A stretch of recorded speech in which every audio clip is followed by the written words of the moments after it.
ခါရှင်းကိုကြီးကအိုဆူဇူကီအီရှီကီကိုတိုက်ခိုက်ပြီးမြဲဂျီကန်လုံးဝထက်အများကြီးတန်မာနေရကြောင်းထိခိုက်အောင်လုပ်လို့မရပဲသူသုံးနေကြချင်းသေးလေဆန်မွေးဂျူစုကတော့လုံးဝမထိရောက်တဲ့အခြေအနေဖြစ်ပါတယ်အီရှီကီကပြန်လည်ရှင်းတန်လာပေမဲ့ဂျီကန်ရဲ့ခန္ဓာကိုယ်ဖြစ်နေတဲ့အတွက်အချိန်ကရက်ပိုင်းလောက်ပဲခံတော့မှာဖြစ်ပြီးအဲ့မတိုင်ခင်ခါဝါကီကိုနောက်ထပ်ခါမှာတစ်ခုထည့်ပေးနိုင်မှရမှာဖြစ်ပါတယ်အမာတိုကသူ့လက်ကနေထွက်ပြေးသွားပြီးတဲ့နောက်ကိုနိုဟာကိုတေချာပေါက်သွားမှဖြစ်ပြီးအိုကာကင်နဲ့ဥချီယာကသူ့ကိုနောက်တစ်ချိန်တိုက်ခိုက်စီဖို့ကြံစီထားရဲဆိုတာအီရှီကီကရဲမိသွားပြီဖြစ်ပါတယ်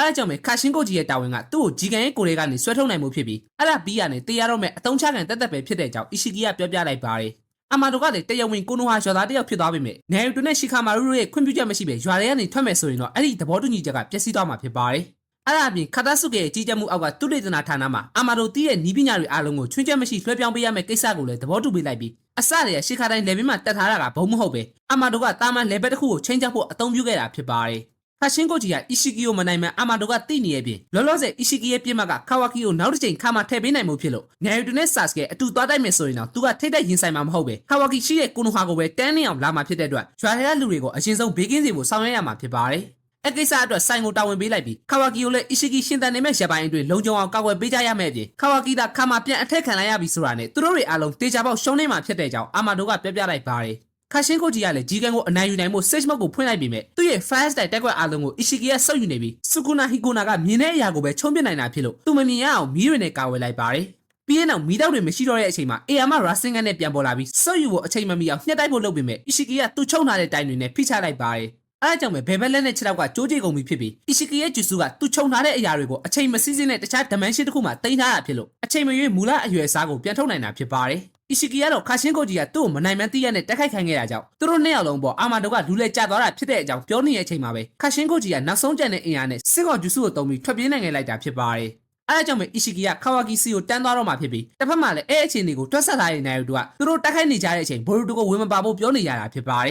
ဘိုရူတိုကတော့မိုမိုရှီကီနဲ့တက်ခိုက်တုန်းကလည်းသူကူညီပေးခဲ့တဲ့ပြင်နိုင်ရီတိုနဲ့ဆာစကေနှစ်ယောက်လုံးဂျီကန်စီမှာရှုံးနေခဲ့တာဖြစ်လို့သူ့ထက်ပိုကျန်တဲ့အီရှီကီကိုအကူအညီရအောင်တက်ခိုက်ပေးခြင်းနေရဖြစ်ပါတယ်ဒါပေမဲ့နေရီတိုကတော့ဘိုရူတိုကိုမိုမိုရှီကီလွှမ်းမိုးတာခံရမှာဆိုလို့တားနေရဖြစ်ပြီးရွာသားတွေအားလုံးကိုရွှေ့ပြောင်းပြီးရတယ်ခါဝါကီကိုဖတ်ဖို့ဆိုရင်အိုဆူဇူကီတွေမှာရှိတဲ့ဗျာကုတ်ကန်နဲ့ရှာလို့မရတဲ့နေရာမှာကာဝယ်ထားမှရမှာဖြစ်ပါတယ်အဲဒါကြောင့်နေရီတိုကသူတို့တွေနှိမ့်ရှေ့လာများဒိတ်ပိတ်ခဲ့တဲ့ဒန်ဆိုရဲ့ဗလက်အမှုအဖွဲ့အစည်းလှုပ်ဝက်အဆောက်အဦကိုတုံးဖို့ဆုံးဖြတ်လိုက်ပြီးဒန်ဆိုကဟျူဂါမျိုးနယ်ရီကိုနိုဟာကိုအာနာသိမ်းမှစိုးရိမ်နေတာကြောင့်အခုလိုမျိုးဗျာကုတ်ကန်ကတော့ဖောက်မမြင်နိုင်တဲ့အဆောက်အဦကိုတိစောက်ထားခဲ့တာဖြစ်ပါတယ်အဲ့ဒီဂျိမ်းပိတ်မှုကိုလည်းနေရီတိုရဲ့ချာကရာနဲ့ပဲဖွင့်လို့ရတာဖြစ်ပြီးရွာထဲမှာရှိရှိသမျှဂျုံတွေကိုလည်းလက်ရှိမှာအိုဆူဇူကီတယောက်ကကိုနိုဟာစီလာနေပြီဖြစ်ပေမဲ့ရှင်နိုဘီတလောကလုံးမှာထိတ်တန်းဖြူဟာချနိုင်သူရှီခါမာရူတောင်ဘာအကြံစီမှမရှိတဲ့အကြောင်းဝန်ခံလိုက်ပါတယ်လုံးဝကြိုတင်ခံမှန်းလို့မရတဲ့ရန်သူဖြစ်တဲ့အပြင်လူတိုင်းအသက်ရှင်မယ်လို့ပါအာမမခံနိုင်တာကြောင့်ရှီခါမာရူကအရှင်ဆုံးတောင်းပန်လိုက်ပြီးအဲ့လိုဆိုရင်တော့သူတို့တွေကအသက်နဲ့ရင်ပြီးတက်ခိုက်ရတော့မှာဖြစ်လို့ဒီရွာကိုကာကွယ်နိုင်မှုအတွက်ရှိသမျှအင်အားကိုသူကိုယ်တိုင်တောင်းဆိုလိုက်တာဖြစ်ပါတယ်အဲအကြောင်းပဲရှိသမျှဂျုံနေနိုင်ကလည်းတေဖို့တောင်အစင်းနဲ့ဖြစ်နေကြပြီဖြစ်လို့ရွာကိုအဆုံးစွန်ဒီကာဝယ်ဖို့တန်နေတန်ချလိုက်ပြီးဆာစကေကလည်းသူနဲ့နိုင်ရီတို့ကရွာအတွက်ဆိုရင်အသက်ပေးဖို့အစင်းသိမယ်ဖြစ်တဲ့အတွက်ဘိုရူတိုရောအဲ့လိုအသေးခံရပါမလားလို့မေးမြန်းလိုက်ပါတယ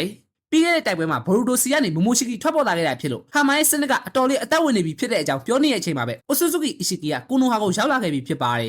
US နိုင်ငံ location ရတဲ့ဘယ် VPN မဆိုခန့်ကြည့်ပြီးသူရဲကောင်းရှိနိုဘီတွေနဲ့ကိုနိုဟာမာရူကအချိန်ဆွဲဖို့ထွက်လာကြပါတယ်သူတို့အကုန်လုံးအီရှီကီကိုရင်ဆိုင်နေကြတဲ့အချိန်မှာမတိုက်ခိုက်နိုင်တဲ့ဆာရတာကိုလည်းမီဆူကီကစောင့်ကြည့်ပေးနေပြီးအီရှီကီနဲ့ရင်ဆိုင်မှုကြိုးစားခဲ့တဲ့ဂျူနီတွေအကုန်လုံးကလည်းတခဏအတွင်းမှောက်သွားကြပြီဖြစ်ပါတယ်တခါတည်းအားလုံးကိုအပြတ်ရှင်းတော့မယ့်အချိန်မှာနေရီတိုရောက်လာတဲ့အကြောင်းကကန်ကောင်းသွားကြပြီသူတို့တွေအချိန်ဆွဲပေးထားတဲ့အတွက်ရွာသူရွာသားတွေအားလုံးကိုအချိန်မီဘေးလို့ရရွှေ့ပြောင်းပေးပြီးပြီဖြစ်လို့နေရီတိုလည်းဘာမှစိုးရိမ်နေတရားမရှိတော့ပဲကြိုက်တဲ့လောက်ကျန်းလို့ရပြီဖြစ်ပါတယ်ဒါပေမဲ့လည်းရန်သူကအိုဆူဇူကီတယောက်ဖြစ်နေရကြအခွင့်မသာပဲအရေးနှိမ့်နေတဲ့အချိန်သူ့ရဲ့တွဲဘက်ဆာစကေကရီနေဂန်နဲ့အတူရောက်ရှိလာခဲ့ပြီဖြစ်ပါတယ်ဘလောက်ပဲအတိခံရပါသေးလက်မလျှော့တတ်တဲ့ကောင်တွေဖြစ်လို့ဆာစကေရှူရီခန်နဲ့ကာပစ်ခိုင်းတတ်လိုက်ပြီးအီရှီကီကလည်းအားလုံးကိုချုံပြစ်နေပေမဲ့သူ့ရဲ့ဓာတ်နဲ့လှမ်းပစ်လိုက်တဲ့အချိန်မှာတော့ချုံလို့မရပဲအဲ့ဒါကပုံပြောင်းထားတဲ့ဘိုရူတိုဖြစ်နေကြတာဖြစ်ပါတယ်အီရှီကီရဲ့ဂျူဆူကတက်ရှိတဲ့အပေါ်မတက်ရောက်တာကိုအတုံးချလိုက်တာဖြစ်ပြီးဆာစကေကသူ့တပည့်ဘိုရူတိုရဲ့စိတ်ကိုမိုမိုရှီကီလာထိချုပ်သွားမယ်ဆိုရင်နေရီတိုကတော့သူ့သားကိုတားနိုင်မှာမဟုတ်တဲ့အတွက်နောက်ဆုံးတက်ရမယ်ဆိုရင်တော့ရအောင်တားဖို့ဆရာတယောက်အနေနဲ့တန်နှိမ့်ထန်ချထားတာဖြစ်တဲ့အကြောင်းပြောပြလိုက်ပါတယ်အဲကြောင့်ဘိုရူတိုကလည်းဆာစကေရဲ့ခေါင်းစီကိုထပ်ငါးပေးဖို့တောင်းဆိုလိုက်ပြီးသူကိုယ်တိုင်အသက်နဲ့ရင်မို့အထိဆုံးဖြတ်ပြီးမှရောက်လာတာဖြစ်တဲ့အပြင်အီရှီကီကိုလည်းစပယ်တိုင်းနေညင်စုနဲ့တခြားနေရာကိုခေါ်ထုတ်သွားလိုက်ပါတ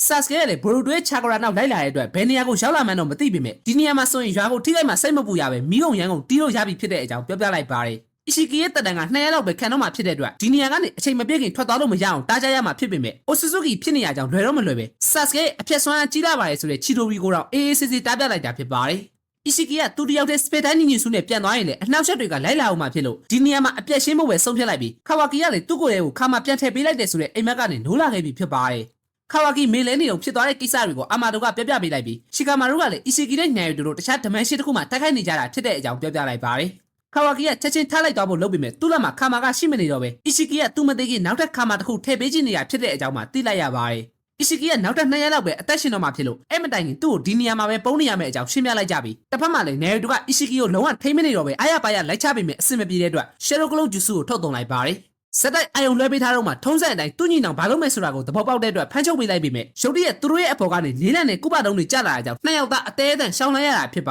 တယ်အီရှီကီကလုံးဝအနာမပေးပဲဆာစကဲကိုပပနဲ့တီးပြလိုက်တဲ့ပြင်နိုင်ရီတိုကိုလည်းဘာမှမတုံ့ပြန်နိုင်တဲ့အထိဒုက္ခကောင်းကောင်းပေးနေပြီးဂျူဆူတွေကိုပါချုံပြစ်နေရကြောင်းချာကိုရာလက်တီကိုတုံးပြီးထိုင်ဂျူဆူနဲ့ချင်းဆိုင်မိမဲ့စူကူနာဟီကိုနာဒိုဂျူဆူအစွမ်းကအတော်လေးဒုက္ခပေးနေခဲ့တာဖြစ်ပါတယ်တကူလုံးကိုဒုတ်ချောင်းနဲ့စိုက်ပစ်လိုက်တာကြောင့်ခူရာမဖောင်မှာပျောက်သွားခဲ့ပြီးနောက်ထပ်ကုပတုံးတစ်ခုနဲ့ဖိထားတာကိုပါခံလိုက်ရပါတယ်ဆာစကဲကိုဘိုရူတိုကကဲဖို့ကြိုးစားနေတဲ့အချိန်အနားမှာအီရှီကီကိုတွေ့လိုက်ရတဲ့အတွက်သူ့တပည့်ကိုကောက်ွယ်ဖို့ရင်းနေကနေချက်ချင်းနေရလဲလိုက်ပြီးပါရမီရှင်ဖြစ်တဲ့ဆာစကဲကတားဖ2ယောက်လုံးအတွက်ဆိုရင်တော့အမြဲတမ်းသူ့ခန္ဓာကိုယ်နဲ့လိုလျောက်ကောက်ွယ်ပေးနေမိတာဖြစ်ပါတယ်အီရှီကီကလည်းဆာစကဲအဲ့လိုလုံးမယ်ဆိုတာကိုသိလို့ဘိုရူတိုကိုတမင်တက်ခိုက်လိုက်တာဖြစ်ပြီးအာမာဒိုကလည်းနယ်ရီတိုနဲ့ဆာစကဲကအီရှီကီကို2ရက်လုံးထိထားနိုင်မှာမဟုတ်ဘူးဆိုတာကိုသိပြီးမြဲဒီတိုက်ပွဲမှာဘိုရူတိုကအခက်ရဖြစ်တဲ့အကြောင်းပြောပြလိုက်ပါတယ်အီရှီကီကဆာစကဲကိုအပြတ်ရှင်းတော့မဲ့ချိန်ဘိုရူတိုကသူ့ဆရာကိုကယ်ဖို့အတွက်ဖီးအားပြင်းရာစင်ကန်နဲ့ကုမာတုံကိုအသေးအတန်ဖျက်ဆီးဖို့ကြိုးစားပြီးမြဲတဖြည်းဖြည်းနှိမ့်ဆင်းလာခဲ့ပြီးဆယ်မီကနေနဖျားတစ်ပင်ဖြစ်လာဖို့ဆိုရင်ဒီအတိုင်းမြေကြီးတဲ့ကိုချဆိုင်လို့မရပဲအိုဆူဇူကီတယောက်ကိုအရှင်လက်လက်အစာအဖြစ်ကျွေးရတဲ့အကြောင်းအာမာဒိုကရှင်းပြလိုက်ပါတယ်အဲ့ချိန်ဘိုရူတိုကသူ့ရဲ့အင်အားနဲ့လုံးဝမတားနိုင်တော့ပေမဲ့အီရှီကီကသူတို့နှစ်ယောက်ကိုလုံးဝမတတ်ပဲဂျူဆူကိုပြန်ဖြတ်ပေးလိုက်ပြီးဘိုရိုပြောခဲ့တဲ့သူ့ကြောင့်ပဲခါရာရဲ့အစီအစဉ်ကအများကြီးအချိန်ကုန်တတ်တော့သွားရဲဆိုတဲ့စကားအရအီရှီကီအတွက်သူကအတုံးဝင်လို့တေအောင်တက်လို့မရဘူးဆိုတာဘိုရူတိုကသဘောပေါက်သွားခဲ့ပါတယ်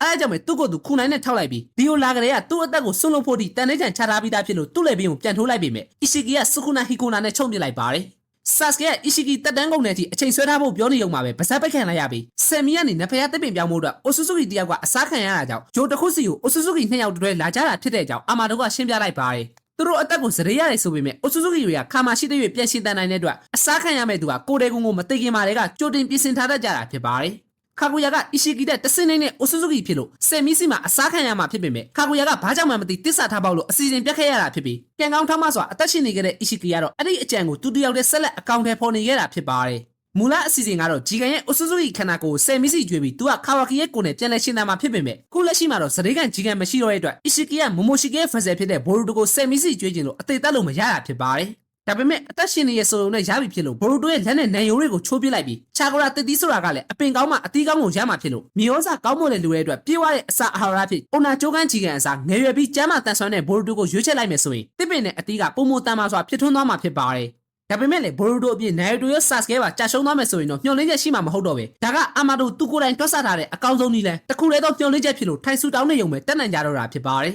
အဲ့အချိန်ကုဘာလုံးနှစ်ခုကြားမှာနိုင်ရီတိုကလုံးဝမလုံနိုင်တော့တဲ့အခြေအနေမှာတော့ဟိုကာကဲတယောက်အနေနဲ့သူ့ရကိုကာကွယ်ဖို့ကသူ့အသက်ထက်အရေးကြီးရလို့ပြောနေပြီးဇွဲမလျှော့ပဲတင်းခတ်နေပြီမဲ့ခူရာမပြောတဲ့အတိုင်းအီရှီကီကိုအနိုင်ယူဖို့ကတော့မျှော်လင့်ချက်မဲတဲ့လောက်အခြေအနေကိုရောက်နေခဲ့ပြီဖြစ်ပါတယ်အဲ့အကြောင်းပဲနိုင်ရီတိုကတကယ်တေဖို့အသင့်မြင်ထားရဆိုရင်နောက်ဆုံးနည်းလမ်းတစ်ခုတော့ရှိရဲ့အကြောင်းခူရာမကပြောပြလိုက်ပါတယ်ဒီလိုမျိုးသူ့ရှိမှအဆက်တကွဲတရားအထက်ဆိုင်ရင်တော့ပိုကောင်းနိုင်တော့တဲ့အတွက်စမ်းကြည့်ဖို့ပြောလိုက်ပြီးအဲ့ဒါကိုသုံးမဲ့ဆိုရင်တော့ကျင်းနေပေါအသက်နဲ့ရင်းရမှာဖြစ်လို့သုံးမဲ့မသုံးဘူးဆိုတာကိုကိုယ်တိုင်ဆုံးဖြတ်ဖို့ခူရာမကပြောပြလိုက်ပါတယ်နိုင်ရီတိုကတော့ဘာမှစဉ်းစားမနေပဲသူကဟိုကာကဲဖြစ်လာဖို့ဆုံးဖြတ်လိုက်တဲ့အချိန်တွေကစလို့တေဖို့အတွက်ပြင်ဆင်ထားပြီးသားဖြစ်တာကြောင့်ခူရာမပြောတဲ့နောက်ဆုံးစွမ်းအားကိုထုတ်သုံးဖို့ဆုံးဖြတ်လိုက်ပါတယ်ဆုံးဖြတ်ပြီးရတဲ့နိုင်ရီတိုရဲ့စွမ်းအားကရုတ်တရက်ဆိုသလိုလုံးဝထိုးတက်သွားခဲ့ပြီးဘိုရူတိုရဲ့အနားမှာရှိနေတဲ့အီရှီကီစီကိုမြန်ဆန်တဲ့အပြင်ကြီးမားတဲ့စွမ်းအားမတူညီတဲ့အရာကွဲပြားတဲ့ပုံစံအသစ်နဲ့ပေါ်ထွက်လာခဲ့တာဖြစ်ပါတယ်ဒါကတော့ဘိုရူတိုအပိုင်း80ဖြစ်ပြီးအပိုင်း81ကိုနောက်နေ့မှတင်ပေးသွားမှာမို့လို့ like share comment နဲ့ YouTube မှာလည်း subscribe လေးလုပ်ပြီးအားပေးခဲ့ကြဖို့တောင်း